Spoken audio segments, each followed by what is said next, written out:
Olá, meus queridos amigos. Quero agradecer ao Senhor Deus pela vida, proteção e saúde que me tem concedido todos os dias e agradecer ao Senhor Deus por esta grande oportunidade que me concede de estar diante de vocês através desta plataforma de YouTube, plataforma virtual que o Senhor Deus permitiu que fosse criada para que o Evangelho fosse levado avante. Quero convidar desde já a todos aqueles que não se encontram inscritos no meu canal para que possam se inscrever assim que puderem o fazer. E também pedir a todos vocês para poderem ativar o sininho para receberem as próximas notificações. Ativem ou acionem também o botão ou então o espaço de likes ou gostos para que o nosso canal possa progredir ou possa crescer.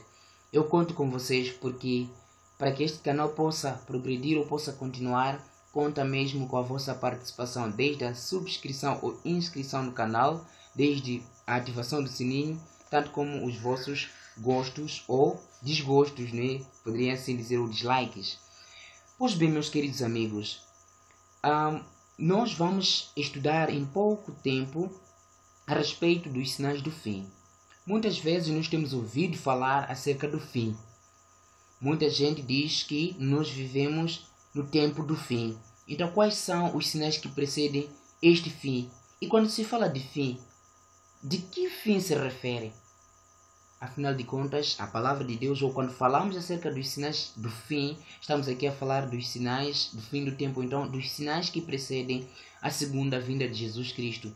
Então, se nós formos a olhar para aquilo que a Bíblia diz, nós vamos perceber lá uma lista de sinais que o Senhor Jesus Cristo menciona quando estava com os seus discípulos, os sinais que precederiam a sua segunda vinda. Mas antes de nos lermos aqui a lista, ou então antes de apresentarmos aqui a lista, nós vamos juntos proceder uma oração. Para você que está aí em casa, aí no seu tablet, no seu computador, se puder inclinar o seu rosto para podermos orar, faça-o. Vamos orar.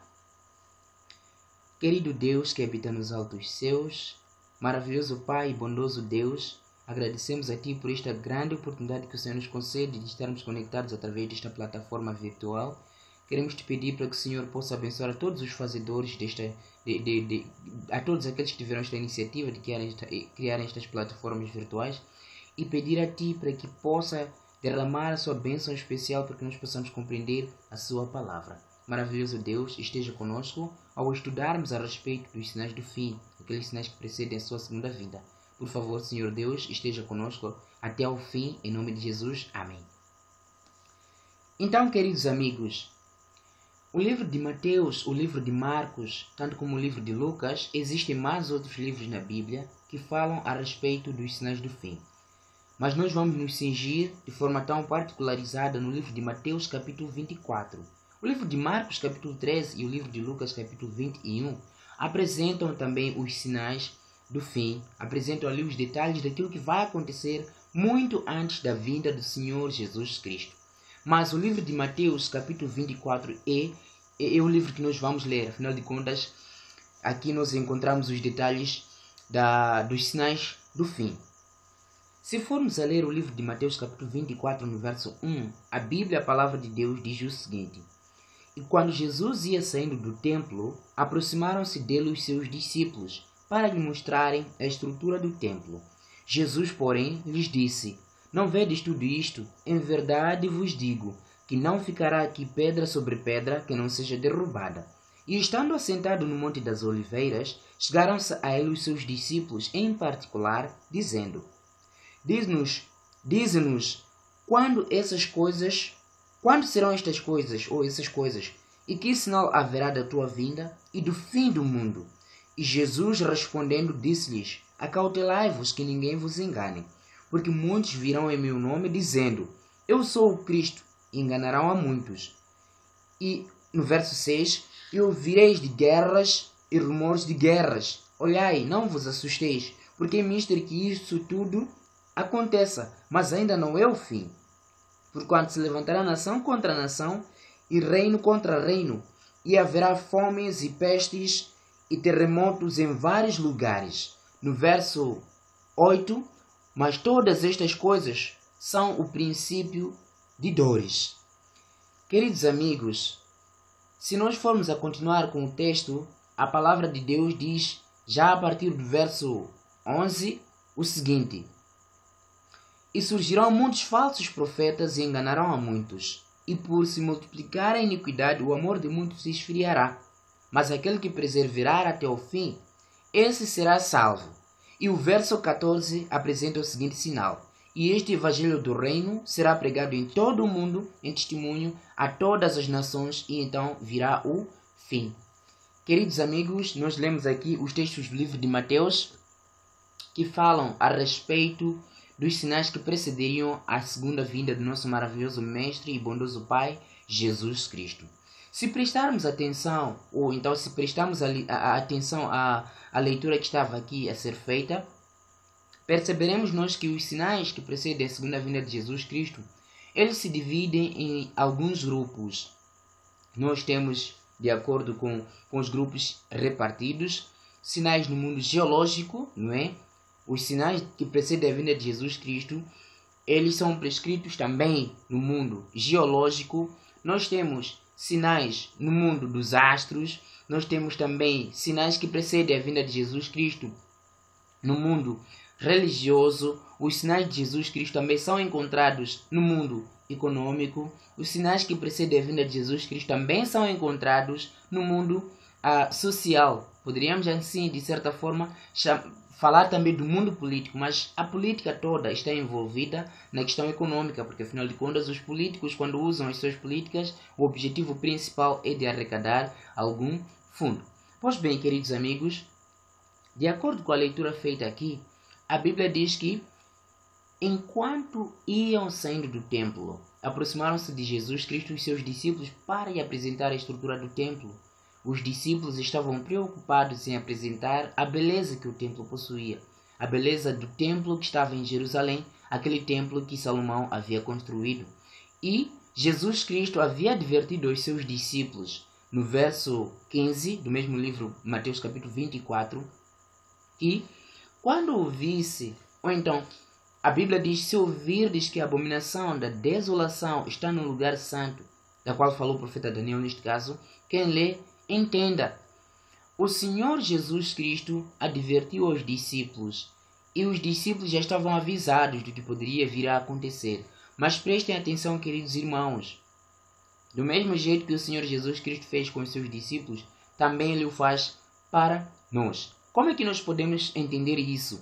Como é que nós podemos perceber que tudo que o Senhor Jesus Cristo está a fazer, ou então aquilo que o Senhor Jesus Cristo advertiu aos discípulos, também serve para nós? É simples. É que Jesus, quando falou, ou quando apresentou a lista dos sinais que precederiam a sua vinda, Ele falou claramente para os seus discípulos, de forma física, mas estamos a ver que estes eventos também ocorrem ou têm o seu cumprimento nos dias que nós vivemos. Vedem só no verso 4.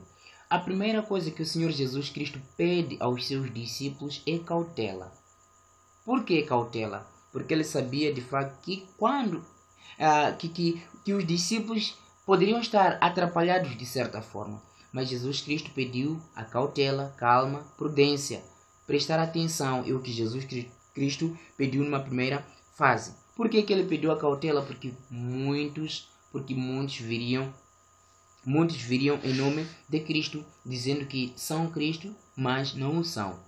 Se formos a olhar ao longo da história, muitos de vocês aí em casa já ouviram falar de alguém que provavelmente tenha tentado em se colocar no lugar de Cristo. Mesmo para o tempo que nós vivemos, existe um homem chamado Henri Cristo. Ele se considera o Cristo encarnado, o que não é verdade. Isso só passa pela mente dele. O que nós sabemos, de acordo com a Bíblia, é que Cristo é o Filho de Deus, o único que veio e morreu pelos seres humanos. E hoje Ele está a interceder pelos seres humanos no lugar santíssimo. Então é importante perceber isto, que este é um dos sinais que faz parte do mundo religioso. Pessoas que viriam em nome de Cristo dizendo que são Cristo, enquanto são falsos cristos. Cristo também advertiu isto aos seus discípulos. Se formos a olhar para o verso 11, Cristo disse também que surgiram muitos falsos profetas e enganariam a muitos. Esta questão de falsos profetas é uma questão que é característica para os dias que nós vivemos. Por que digo para os dias que nós vivemos? É que nós vemos em todos os países quase um número elevado de pessoas que se dizem profetas e que pregam a prosperidade e que desviam as pessoas do foco principal, que é Jesus, e as pessoas acabam virando seus olhares para eles com o intuito de arrecadar algum fundo, com o intuito de prosperar na vida, enquanto deixam de olhar para Cristo, deixam de vista o Senhor Jesus Cristo. Então os falsos profetas têm sido uma das características que se nota nos últimos dias principalmente. E outra particularidade que nós podemos encontrar aqui na Bíblia, no verso 6, a Bíblia diz: ouvireis falar de guerras e rumores de guerras. Olhai, não vos assusteis, porque é mister que isso tudo aconteça, mas ainda não é o fim. Nós sabemos pela história que aconteceram ou ocorreram 2 guerras mundiais.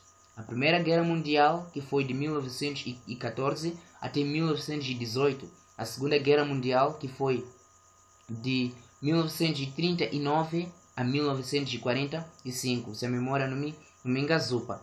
Mas o que nós conseguimos perceber através disto? É que aquilo que o Senhor Jesus Cristo havia dito, ou então a palavra de Deus, ela é viva e eficaz. Ela não falha. Aquilo que ela diz, de fato, acontece do jeito que está dito.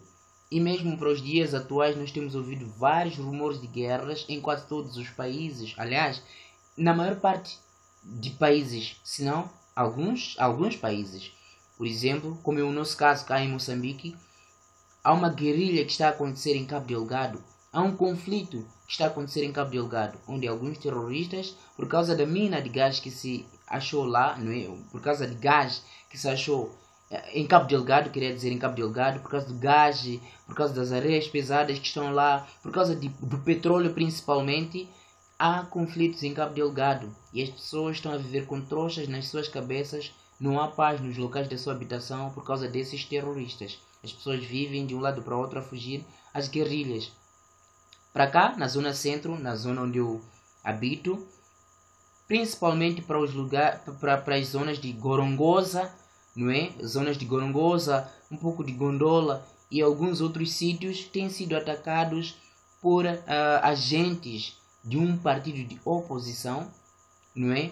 E as famílias lá não ficam bem. As famílias vivem também com trouxas nas suas cabeças. Nós estamos a ver que é um conflito que está a acontecer também lá. E isso Jesus Cristo já havia dito que isto aconteceria.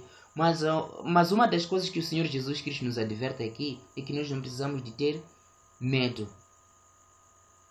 Nós precisamos de olhar para essas coisas e encarar-nos como sendo uma coisa que está acontecendo normalmente, sem medo, porque Jesus Cristo disse que é nisto que isto aconteça, mas não é o fim ainda. No verso 7 nós encontramos um outro sinal, não é? Porque se levantará nação contra nação e reino contra reino, e haverá fomes e pestes e terremotos em vários lugares. Nação contra nação se levantará. Moçambique e África do Sul, por exemplo, têm se encontrado algumas vezes em um certo grau de conflito. Por exemplo, quando os mineiros de cá de Moçambique vão para a África do Sul para explorar as minas de lá, algumas vezes tem havido um senso de incompreensão. As pessoas acabam sendo cruéis com as outras. Os sul-africanos, acontece aquilo que chamamos de xenofobia. Os sul-africanos atacam os moçambicanos ali, matam-se com katanas e tudo mais. Mas aquilo no fundo é um sacrifício que o próprio inimigo, porque o inimigo gosta de ver as pessoas a morrerem. É um sacrifício para o mundo oculto. Contudo, não é o nosso assunto para hoje falar acerca do ocultismo. Teremos uma sessão apropriada para falarmos do ocultismo. Então, a Bíblia diz que haverá fomes, haverá pestes e haverá terremotos em vários lugares. O terremoto faz parte do mundo geológico, não é? Nós temos visto que desde os tempos passados até os tempos atuais, o tempo que nós vivemos, os terremotos têm aumentado de forma progressiva, têm ocorrido de forma sucessiva. Já não se leva tanto tempo sem que ocorra um terremoto.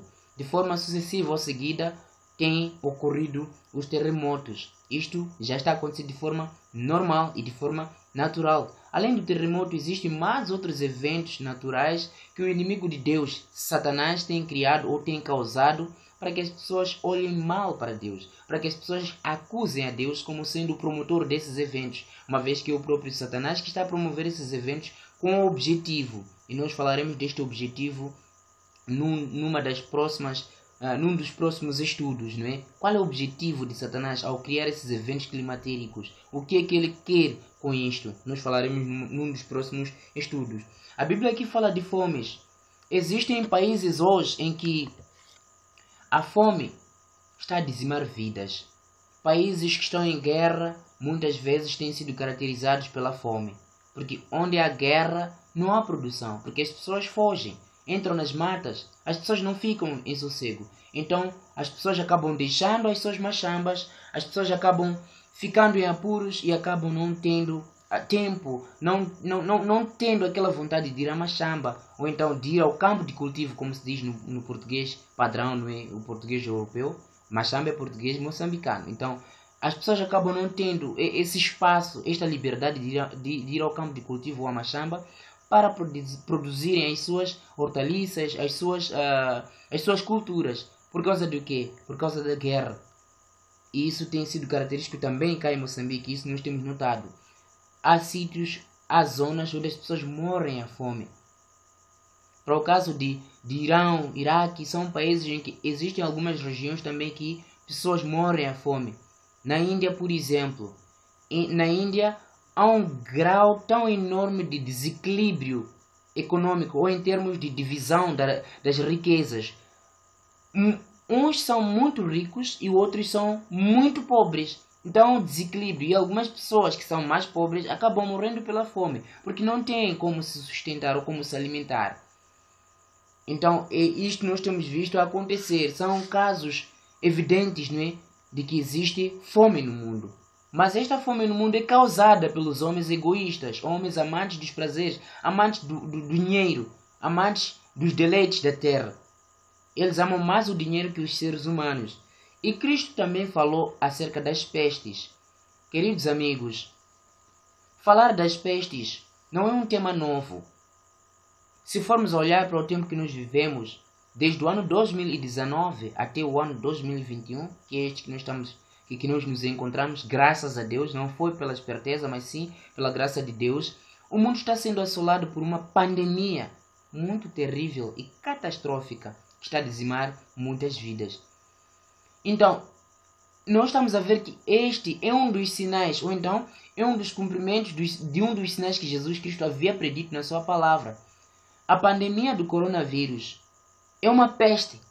Quando se fala de peste, peste é uma doença contagiosa que de certa forma ou de qualquer jeito pode se transmitir de pessoa para pessoa. E o coronavírus possui essas características. Transmite-se de pessoa para pessoa. Hoje as pessoas todas a nível do mundo põem máscaras. Sem máscara você não pode sair, sem máscara você não pode andar, sem máscara você não pode fazer quase nada nos lugares públicos. Algo que não acontecia no passado. Qualquer um que for flagrado ou encontrado sem máscara, cá em Moçambique, por exemplo, deve entrar preso ou de certa forma tem que ser castigado para poder aprender. E eu acredito que nos outros países também existem essas condições, ou de outra forma um pouco mais severa ou minimizada. Mas o mundo se encontra imerso nesta pandemia do Covid, não é? Ou da coronavírus, ou do coronavírus, ou da Covid-19. O mundo se encontra imerso neste problema. Mas, queridos irmãos, em face de tudo isso, nós não precisamos de perder a esperança, porque a nossa esperança está em Jesus. A nossa única e a maior esperança é Jesus. Amigos, se nós continuamos vivos até hoje, não porque nós somos mais espertos que os outros, se continuamos vivos até hoje, não porque nós somos mais sábios que os outros, mas sim a graça de Jesus ainda nos mantém vivos, talvez porque nós temos que corrigir uma e outra coisa. Para os que estão a dormir, não porque a graça de Jesus não os ouve, ou então não os encontrou, não. É porque Deus permitiu que pudessem descansar. Deus, quando acontecem coisas nas nossas vidas, muitas vezes é porque Deus permite, não porque Deus quer que aquilo aconteça, mas Deus permite. Então, este é o cumprimento desses sinais, não é? Existem muitos outros que o Senhor Jesus Cristo havia apresentado, havia falado no mundo dos astros, por exemplo, se formos a ler o livro de Lucas capítulo 21, no verso 25, Cristo falou que nós veríamos sinais na lua, no sol, nas estrelas, não é? E no passado, nós vemos pela história que, quanto à questão do terremoto, por exemplo, houve um grande terremoto que aconteceu em Lisboa, que devastou muitas coisas e muitas casas. Quanto à questão dos sinais do sol, lua, estrela, ao longo da história nós vemos isto a acontecer. Alguns que se cumpriram até mesmo nos Estados Unidos da América, nós temos isto pela história. É importante, não é? Eu convido a todos vocês, não é? Para quem é adventista, tanto como para aquele que não é adventista ainda, se puder ler o livro Grande Conflito, tem lá todos os detalhes a respeito dessa questão. Existem muitos outros livros que falam acerca dessa questão, não é? Do cumprimento dessas profecias, mas nós sabemos que a profecia sempre e muitas vezes se repete. Além destes sinais, há um sinal que Jesus Cristo aqui apresenta, mas antes de eu ler este último sinal, nós temos aqui no verso 12: e por se multiplicar a iniquidade, o amor de muitos se esfriará. Queridos amigos, se vocês forem a olhar para o mundo que nós vivemos, hoje há muita violência. As pessoas amam mais dinheiro que as outras pessoas. As pessoas hoje são cruéis, poderiam-se dizer.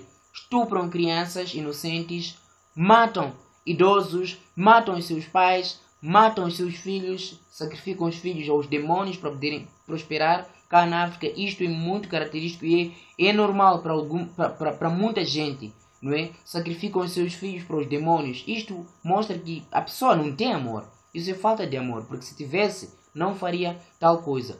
Então, por que este amor está a se esfriar? É porque o pecado, a iniquidade que a Bíblia aqui apresenta, está num grau muito elevado. Por isso que as pessoas se tornam cada vez mais cruéis. Se continuarmos a ler a palavra de Deus, meus queridos irmãos, o livro de Apocalipse, por exemplo, no capítulo 3, a partir do verso 14, 16, 14, 15, 16, 17 e 18, a palavra de Deus apresenta a condição, ou então o estado da Laodiceia.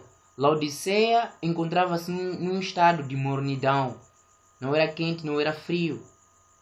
O que estava a acontecer ali?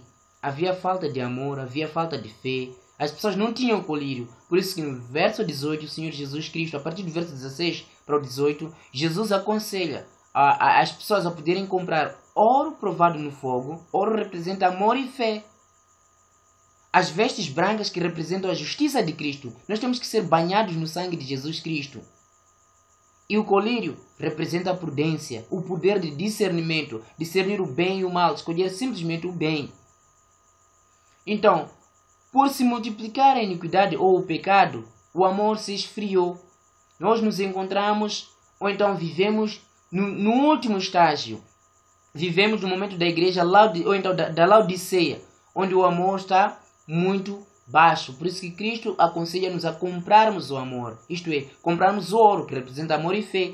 A fé vem pelo ouvir e ouvir da palavra de Deus, como diz o livro de Romanos, capítulo 10, no verso 17. A fé vem pelo ouvir e ouvir da palavra de Deus. Então é importante que a gente compre a fé da parte de Deus. Fé é o firme fundamento daquilo que se não vê, mas que se espera, que há de acontecer ou há de vir. Neste caso, o que é isto? O livro de Hebreus apresenta lá no livro de Hebreus, capítulo 11, no verso 1.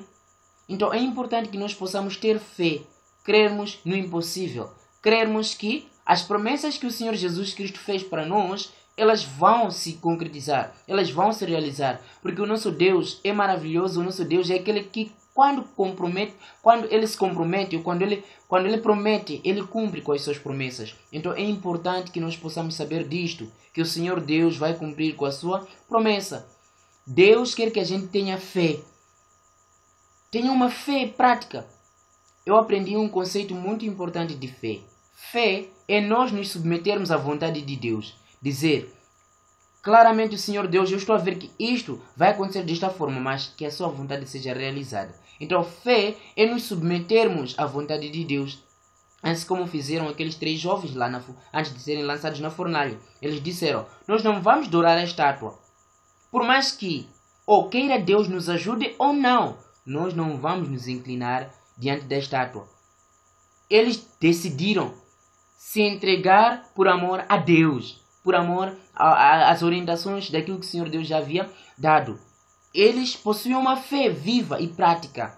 Muitos têm uma fé teorizada, mas é importante que nós possamos possuir ali uma fé prática. O amor de muitos está a se esfriar e Deus nos ensina hoje que nós precisamos de comprar este amor. Precisamos de nos amar uns aos outros. Então, queridos irmãos, eu vou aqui ler o último sinal. O Senhor Deus apresenta como sendo o último sinal. Todos esses sinais que aqui apresentei, nós temos os ouvidos, pessoas apresentam, então temos lido na Bíblia. Mas há um sinal que as pessoas às vezes não prestam muita atenção nele, que é o que está no verso 14. E este evangelho do reino será pregado em todo o mundo em testemunho a todas as nações. Daí virá o fim, é o que a palavra de Deus aqui nos diz. Este evangelho do reino, que evangelho? Estão lembrados de que o livro de Apocalipse, por exemplo, capítulo 14, nos apresenta ali as 3 mensagens angélicas, as 3 mensagens que o povo de Deus é chamado a levar ao mundo. A primeira mensagem que adverte acerca do juízo de Deus. No verso 6 a Bíblia diz: eis que vi um anjo voando pelo meio do céu, e este anjo possuía o quê? O Evangelho Eterno. Evangelho Eterno o que é? A Bíblia no livro de Marcos, capítulo 1, no verso 15, diz que o Evangelho Eterno são as boas novas. São as boas novas a respeito de quem? Do próprio Jesus Cristo. Boas novas. Quais são? As boas novas para nós são aquelas que falam acerca de Jesus Cristo, desde o seu nascimento, desde o seu crescimento, o seu trabalho, a sua missão neste caso, até a sua morte, ressurreição, a segunda vinda de Jesus Cristo, o milênio e, por fim, a eternidade, porque nós viveremos com o nosso Mestre Jesus durante toda a eternidade. Então o Evangelho Eterno envolve isto. Então este anjo que vinha com o Evangelho Eterno, ele vinha e advertia ao mundo para que pudesse voltar a olhar àquele que criou a terra, os céus e todas as fontes das águas. Ele vinha para advertir ao mundo para adorar a Deus automaticamente. Então todos nós somos chamados a voltarmos o nosso olhar para Deus. Então este anjo trazia a mensagem do juízo. E o juízo de Deus acontece em 3 fases. Esta é a primeira fase, a fase de investigação, onde Deus está a colocar o seu selo sobre as testas dos seus filhos. E o selo de Deus é o sábado, como diz o livro de Hebreus, o livro de Ezequiel, capítulo 20, no verso 12, tanto como o verso 20. Deus está a colocar o seu selo sobre os seus filhos. E o Apocalipse, capítulo 18, no verso 4, adverte, mesmo o capítulo 14 também, capítulo 14, a última mensagem, adverte as pessoas a não aceitar o selo da besta, porque o selo da besta é contrário ao selo de Deus. Mas esses são outros temas que nós poderíamos ter mais adiante. O selo da besta é domingo neste caso, mas nós poderemos ter a lição mais adiante. Então, o Evangelho do Reino está sendo pregado, meus queridos irmãos.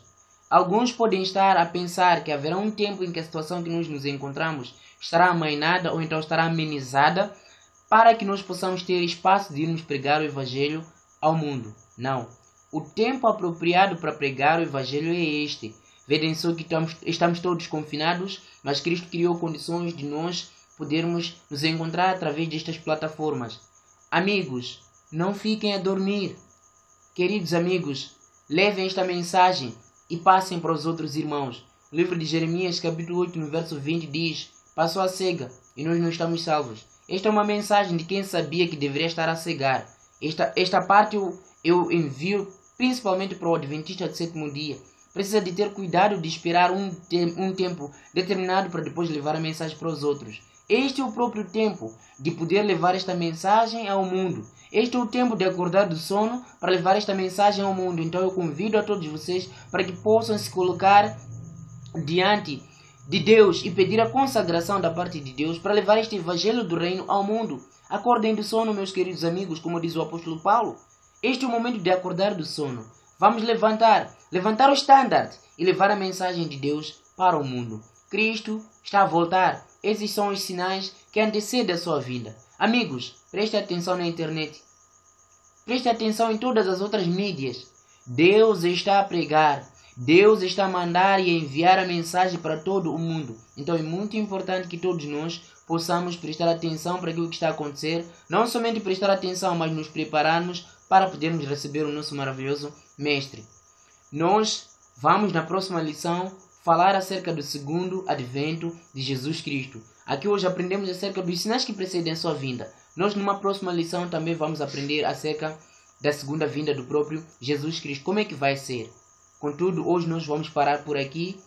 Eu quero agradecer a sua participação, então, a sua atenção. Peço para que você possa se inscrever no canal, possa ativar o sininho, coloca lá o seu like e compartilhe o vídeo.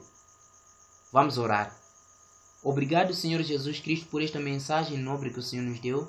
Pedimos que o Senhor possa abençoar a todos aqueles que se encontram neste momento ativados e que estão a ver estes vídeos. Abençoa a todos nós e mantenha-nos preparados para te recebermos, Mestre. Em teu nome nós oramos. Amém. Muito obrigado, meu querido amigo, e desejo que Deus te abençoe.